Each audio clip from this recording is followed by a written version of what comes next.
Good morning and welcome to yet another episode of the Lumiére Learning Monday. We are on season 3, episode 10, and our esteemed guest today is Shishir Joshi. Many of you probably know him, the CEO, founder of Project Mumbai, uh, a very young organization. Shishir, thank you, and I should first say congratulations. And it's a delight to have you over here today. Thank you so much, Deepa. Season three makes it sound as if we're part of some huge tele serial going on and lights, camera, action. But delighted to be here, and thank you so much for what you're doing. You have talked about this being very unique because you've stepped down from a corporate career to do something which is your passion project. So maybe you just want to touch upon a little bit on your journey and your triggers to start Project Mumbai. It's a question I've been asked in different forms. So a better part of my life in first phase, as one says, season two. So season one was journalism, and a better part of my professional life has been as a working journalist. To do with Indian Express, or I was in Nagpur with the Nagpur Times and Hitwad, and fantastic years traveling in the Naxal belt, covering crime, in Bombay doing organized crime reporting, business reporting. So it's been a wonderful career, 20 plus years, and a lot of it also was broadcast journalism. So an opportunity to be in front of camera and so on. And then was a gradual shift. Well, it was not a gradual, but it was almost like an immediate shift into um, professional collaborative philanthropy, if one put it that way. One was setting up a journalism school initially as a not for profit. Then another not for profit called Mumbai First, which I was associated as a CEO. And 3 years ago has been Project Mumbai. I've been asked, don't you miss being on TV, or don't you miss being that the past life, as one says, or what made you quit? And say, that was as exciting, and this is as exciting. So if you love doing what you do, then I don't think there's any need for a comparison. Uh, I've lived my life, enjoyed myself there, did whatever best I could, and I'm doing the same here. So it's a different space altogether. But maybe the foundation of the space and the years that I spent there, meeting people, learning to analyze, seeing things in a different perspective, helped me look at things in a slightly better manner here. People whom I met over the years as a journalist, who started off their careers in different professions, are now at a senior level now. So we've grown, everybody's traveled that same journey in different routes. So we meet again now, me in a different form altogether, some of them in the same, but the conversation continues. And each one wanting to contribute in their own way. This has been an exciting part because it's about getting people to do something for others. Yeah. And I strongly believe that there's a good bone everybody has. And this is my opportunity to reach out to all those people whom I met over the years to say, can I help you look for that good bone in you, and see what that bone can do for others? Amazing. I like the way you say good bone, and at other times you've also called it kindness, and your ambition is to make Mumbai the kindness capital of the world. So, how does the idea of kindness, where does that stem from for you? And is there some story or something that triggered this uh, thought? I don't, yeah, I don't really know whether there was one trigger, or a sudden kind of a moment, but things over the years, maybe my life as a journalist, when you see and cover events which require uh, empathy or a bit of emotion, and you realize that there's so much to be done. Possibly, I'm not even putting my finger on that. But in the not for profit space, when we set up the journalism school, also, there were people who did not have resources but wanted to study. So, capable students. And that's where we said, okay, let's give them this platform. And it came naturally to not me, but all those who have been associated with me in different forms over the years. So, linking this to the kindness point that you raised, people are kind. There isn't a person whom I've met and said, "Would you like to help out?" It could be a personal constraint that may hold back that person, but most people have said, "Of course, I would like to help out." How do I help out? Maybe a question that would be there in their mind, and that is where we are there to help out and guide to say, "This is that's the menu offering for you all." And Mumbai is a kindness capital. Is I don't think it it's a goal any longer, because Mumbai is a kindness city, and people are doing, without realizing, they do a lot of work for others. It's a city on the move, and on the move for other people. And while I'm not saying other cities are bad, but a simple example of you asking for directions in a city like Mumbai from complete strangers and try the same thing in, I won't name the city because there'll be other people who will point a gun at me, but any other city, you say, okay, where is this location, you may get an indifferent response from people in other cities. But in Mumbai, for sure, you will people will bend backwards, go out of their way, maybe travel with you, ask somebody else, and if they don't know, they'll apologize, but yes, they will help out. This is just one small kind of an example, but people are kind in Mumbai, and I don't think there is any doubt that Mumbai does uh, justifiably earn the title kindness capital of India for sure. And that's what we're trying to drum it into people, that yes, you all are kind people. Can we do something more than what we already are doing? I'm very curious that you have had a national canvas when you've done your work. When you chose to name your project, and I know that your work is not restricted to Mumbai, the calling it Project Mumbai, uh, does that somehow seem restrictive, or does it give the idea of the scale at which the work that you've started and accomplished? So when we named it Project Mumbai, there wasn't any real reason. A thought did go in because we were starting in Mumbai, and I do believe there's so much that needs to be done in this city alone. Mumbai is like a country in itself, and by the time I'm done with doing my work in Mumbai, I don't know whether I'll be there also or not. But there's so much to be done here. And if I'm doing something, the debate was, or the dilemma was, do we need name this organization any Indian or a Sanskrit name? There are names which of organizations which have maybe something to do with giving or a compassion, or one of those Indian names that we would, or a Devanagari kind of a script name. Then we said, but where does the Mumbai come in? How do people kind of link it to the city? So Mumbai was thought about. And what about Mumbai? Then we said it's a project. So either it's Mumbai project or Project Mumbai. That's how the name came in. The thought did arise that, okay, what about if you're doing something elsewhere? But when people want to join hands, the name initially is a kind of a mindset barrier, but people's minds have barriers anyway. It's our task to lift those barriers. Initially, when we did work in Gadchiroli, somebody said, "Oh, Project Mumbai in Gadchiroli." Said, "How does it matter?" The beneficiary has no issues, the recipient has no issues, the partner has no issues. It's those who are non-involved parties. They suddenly say, "What is Project Mumbai doing in Gadchiroli? What is Project Mumbai doing in Amravati or Chhattisgarh?" But everybody else who are part of this framework are absolutely cool about it. We definitely are. So So some people have Mumbai, also gone ahead to say Project India, for instance. yeah, Of course, they make I a mistake saying was that's. also thinking, why not Project India? Yeah. Your goal, and maybe we'll quickly come to that in terms of what you set out to do and how that has mushroomed. So maybe you want to just tell us about the first project of Project Mumbai, and where you were naturally drawn to, and how the volunteers kept joining, and what are the other ways in which it has burgeoned.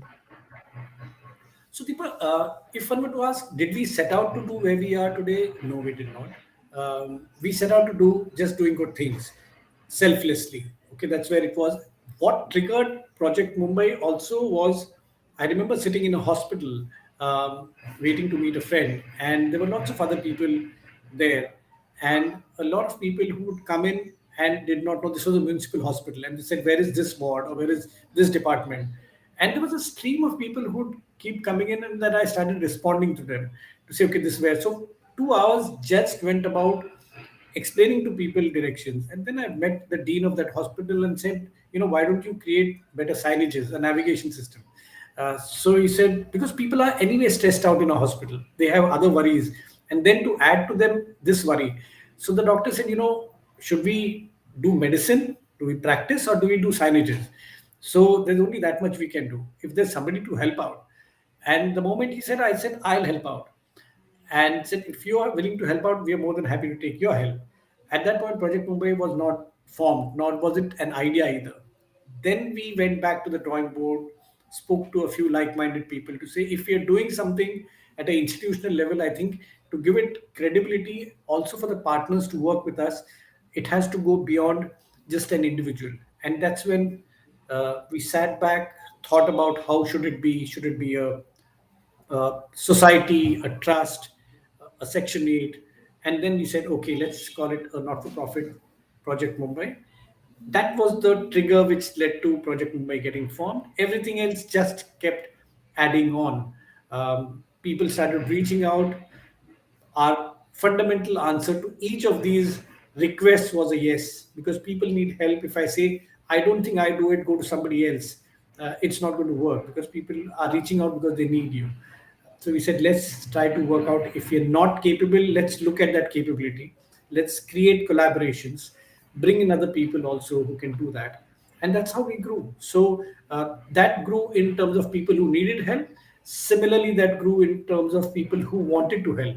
So the volunteer network grew as well, but the volunteer network took a huge fillip largely during COVID, because when COVID happened and we were touching practically every space of human living, so senior citizens, or people who were stressed out, or people who needed meals, or children with disabilities, or housewives, or doctors, practically every space we had some activity or the other which was working. And that's when anybody who, and people could see other people's hardships. There were people who were less privileged, and there were people who were privileged. And those who were privileged wanted to do so much more, and they didn't know whom to go to. And they would go to social media and say, how do I help out? And all roads, kind of social media roads, brought them to Project Mumbai. So there was a point, and I share this example a couple of times in the past. Every second minute, we were getting an email to say, I live in this part of Mumbai, I have a vehicle, I'd like to help out, or I live in that part of Mumbai. And that's how the entire army, a hyper local army of volunteers grew, and which is what is the strength, foundation, and basis of Project Mumbai today. So the administering, the setting up of helplines, the technology, uh, infrastructure, so all that was happening simultaneously, Shishir? Absolutely. So practically, we were thinking ahead. One of the things why Project Mumbai is acknowledged or seen as a good partner is that we do think ahead.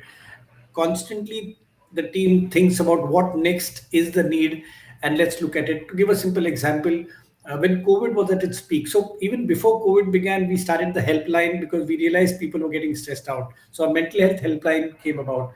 But who will run the helpline? We created a outreach, and we had clinical psychologists came on board. Within 3 hours, we had about 100 experts volunteered on our number to say we'd like to help out. That gave us that there are experts also willing to give time. When a lot of people were reaching out for COVID hospitals, there was also a need for non-COVID hospitals. Somebody had a fracture, somebody needed a dialysis, there was a maternity issue. Who's catering to those needs? And we realized there were gaps in the state's management. We said, let's look at that space. We reached out to our volunteers to say, can we create a dashboard of where are the non-COVID hospitals? So many volunteers came forward. For 3 months, we ran a dashboard which was live, where you could click A, you could get Andheri, could D, you could get a Dadar, and you could say which are the hospitals which have non-COVID facilities, how many beds available, what are the facilities, does it have an ICU, does it have an ambulance, what are the doctor's numbers, something which, if I needed help, what all information would I look for?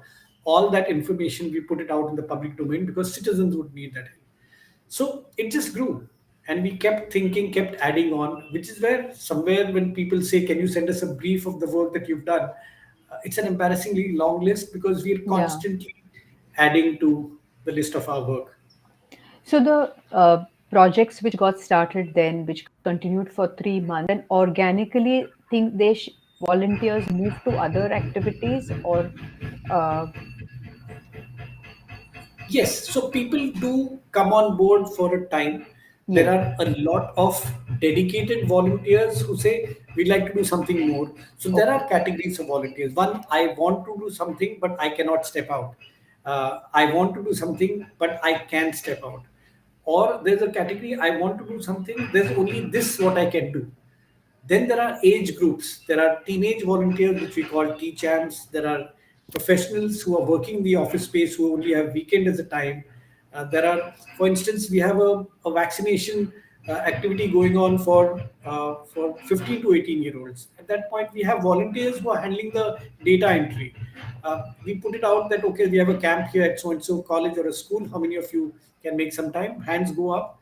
We give them the time. They reach there, and there are dedicated ones, and there are some who kind of like Mumbai would say Mumbai's local trains. They hop in at one station, hop off at the other, and but they are around. They keep coming back to Project Mumbai to say, is there something happening in this space? So colleges have also partnered with your uh, offices, colleges. Yes. Is that like at that level of the college or like Rotary clubs, and is that how it's working now? Of other So groups connecting? it works at every level.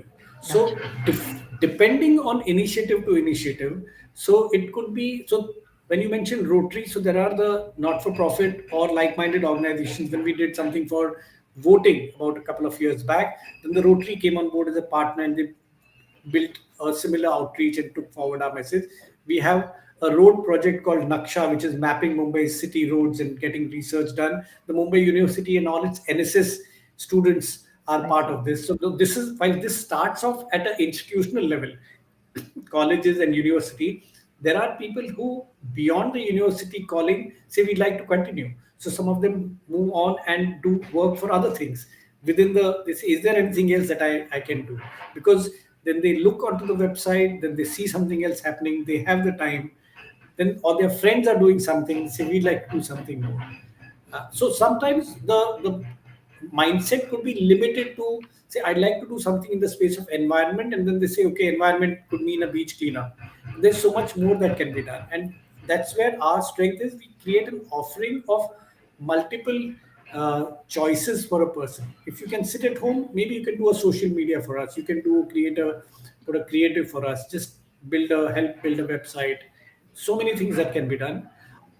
Money is the last on the list because it's easiest to give money. Time and interest has to be there.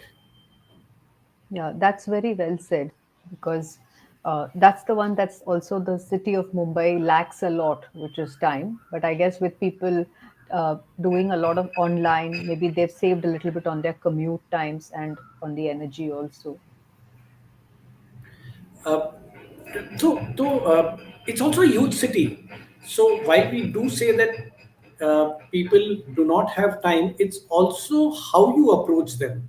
So if I expect somebody from Churchgate to do something for Bandra, he may not be able to do it naturally so because the city is tiring. But if I get the Churchgate person to do something in Churchgate, or a Ville Parle person to do Ville Parle, then suddenly the numbers will grow. So I'm going to give you two instances and something which I want you all to talk about. One is when we did the railway station project. We beautified 41 railway stations. We involved citizens who lived near that railway station. Okay. So if I'm in Borivali, the Borivali residents will come and paint Borivali, or Chembur residents will come and paint Chembur, and so on. So that there's also a sense of ownership. Also, it's a ease of decision making to say pass me to jana hai. And third is that these people can also be custodians to say we painted it. I'm going to look after it as well. I can't expect a Borivali guy to look after a Mankur. I can't expect a Goregaon to look after Curry Road. But I take that station every day. I walk, I look at it and say, ये तो मैंने paint किया है. अब मैं देखूंगा कोई इसे खराब तो नहीं करेगा. So that's one part of it. What we are trying to build on this on the lines of this is what we are calling the pin code project, Okay. which is about every Mumbaiker to volunteer. We are all governed, we live by the pin code. So where do you live? And then you need to put in your pin code. And Mumbai's postal department has helped us map the city through a pin code. Okay. Can we get citizens together under a pin code and say within your own pin code, let's start doing things? So rather than saying, okay, Ville Parle East, we can say within Ville Parle East, there's a 57 pin code 57, there's pin code 58. Get those guys, look at different opportunities. So I might not want to do something in the environment. I might just want to do something in helping stray animals. Perfectly fine, do that. I might want to do something in just educating the vegetable vendors on not to use plastic bags. Fair enough, do that, but do something. We'll create options and opportunities, but to do is what you can do and what you would wish to do. So create those opportunities, join the dots, which is what the collaborative philanthropy space would be. That there are organizations who are doing something, and there are people who want to do something. Create a marriage there. Project Mumbai can just be kind of a partner and a catalyst in that entire space. But the pin code project is what is the passion space that we'd like to build across Mumbai, and this is something which can go across India as well. And how many individuals have been volunteers with y'all, and do they also stay on, like you said, once they come on, they do a duration, and so the ones that just like your stream of volunteers, it So varies the by projects, I guess. So Correct. So there are the dedicated volunteers we've got now. For instance, we have a couple of WhatsApp groups where we've got I see. hundreds of volunteers, and so some of them know each other on a first name basis. And we may not have met 99% of them, I but see. we know them. We know where they live. We know where how they work. We know what their interests are. We know that these hands will go up, or they will direct somebody. So yesterday there was a message on one of the volunteer groups that I need help in so and so hospital. Another volunteer said reach out to that person. So it's also cross border support that's also coming in. So that's one part of it. Uh, we've lost track of the number of volunteers because there are some who are dedicated long distance travelers, and there's some who are hop in hop off. We had a project called Harita, which was about mapping Mumbai's gardens. So we had about six who helped map the gardens on different grades. This was with the municipal corporation, which we shared a report with them. Now, some of them have stayed back. Now, these are urban planners. Now, they may not want to do something in maybe in an environment, or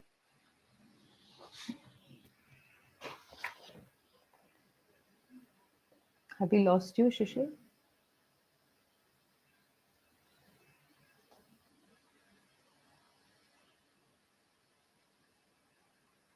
I think we lost Shishir. So that was Shishir Joshi talking about Project Mumbai and the kind of uh, support they've got. So yeah, so Nishil says there's low.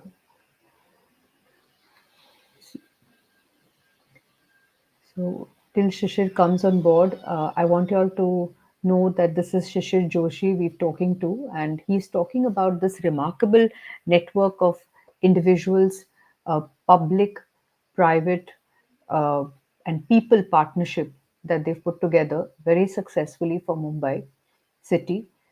3 years old, and a variety of projects across areas where volunteers put up their hands, and a mix of long term, long standing volunteers and those who come in to do short term engagements.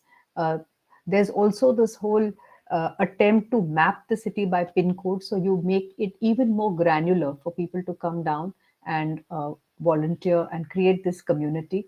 I think digital technology helps a lot. So you put an ask on a WhatsApp group, and there are people who will put up their hands to deliver and to support on that.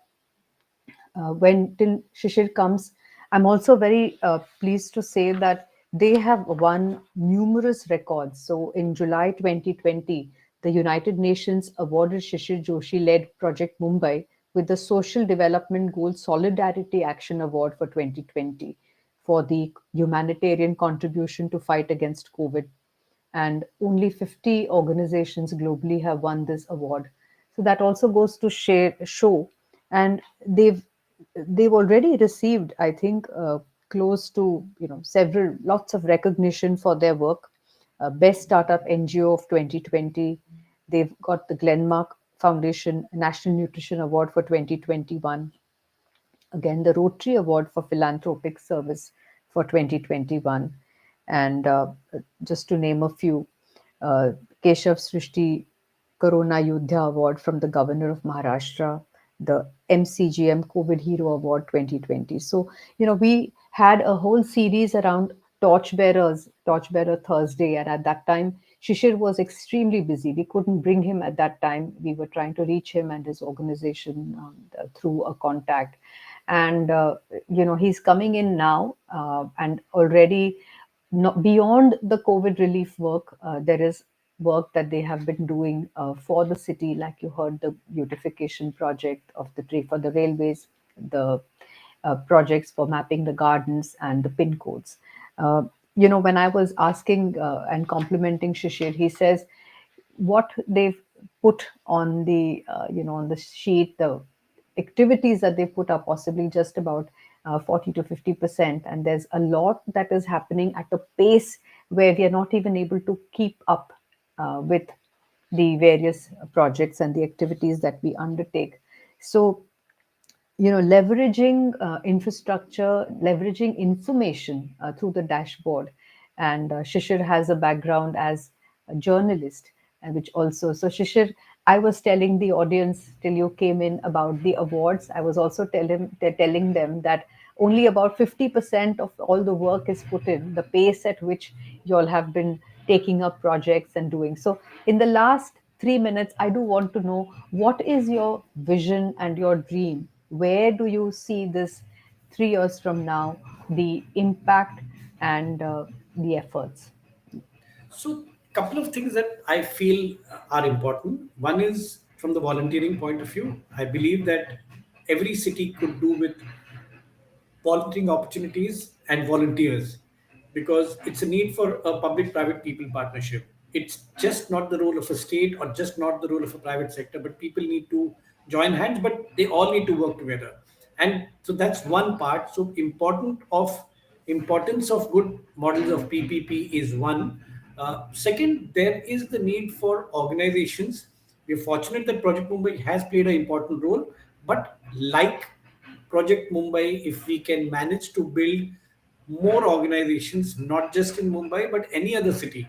And one of our efforts is to look at different cities where, if there are like minded or willing people to say, we'd like to build a Project Mumbai kind of a organization, we are happy to help build that. But it will have to be run by the locals. I cannot run a project Chandigarh. It has to be done by people of Chandigarh. But we are happy to instill in them, give them the booster dose to say do something and make it happen. Issues are broadly similar. Some issues would vary from city to city, but every city needs to have good models of public private people partnership, not for profit in nature, so that they can look at the larger picture and create collaborative opportunities. Citizens can join because people want to do something. There are good people in the government, utilize their support. Corporates do have money if given the right opportunity. So these kind of dots can be joined by the organization playing the role of a catalyst, which Project Mumbai is doing right now. Yeah, I think well said. So, like we had an organization, Save Pune Traffic Movement, so SPTM, and they are doing a lot of good work on traffic and the whole aspect of managing road safety through creating and also the environment. So, groups like these are doing, or there is the work, the mangrove cleaning work that happens in Navi Absolutely. Mumbai. So, So there there are are good these organizations, lots of good organizations doing good work. I would also tell people not to restrict yourself to what they can do. All they need to do is look around. You mentioned two, three organizations, and I'm sure there are 50 other good organizations in every geography. Start small if it may, but at least it's an example which I would love to quote Venkat, who founded Give India. And I love his example when we say what is volunteering all about. And if you go to a mithai shop, and I'm borrowing this from his example, you go to a mithai shop, you don't buy the mithai. The mithai wala gives you a little bit of mithai to taste and says, try this out, don't buy it. If you like it, come and buy it. So you taste it because you're getting it free, and you do that, and maybe then you say, this sounds interesting, let me try it out. So don't go with preconceived mindsets that this is what I want to do. Try anything out. Once you like it, then you can spread the word, get others involved. Don't force others to try out the same mithai. Others may like some other mithai. Go into a mithai shop, let them choose what they want to do. So I can choose this, somebody else can choose that, but everybody should do something. And that's where a city can grow, because you need to have citizens part of action. Thank you very much, Shishir, for that very inspiring session and telling our audiences, many who know but many who may not know, the width and the uh, access that Project Mumbai has attempted to put behind for the city. And uh, you've also seen that this can be a footprint that can get scaled up, irrespective of where the person's uh, interest lies. It's about trying things and then staying with what resonates and connects with us. So thank you very much, Shishir, for this, and congratulations to you, your team, the volunteers, and all the dedication that's gone behind making this city a kinder one in the last 3 years. Thank you so Thank you much. so much, Deepak. Dedicated to each and every volunteer and team member. Thank you again. Thank you.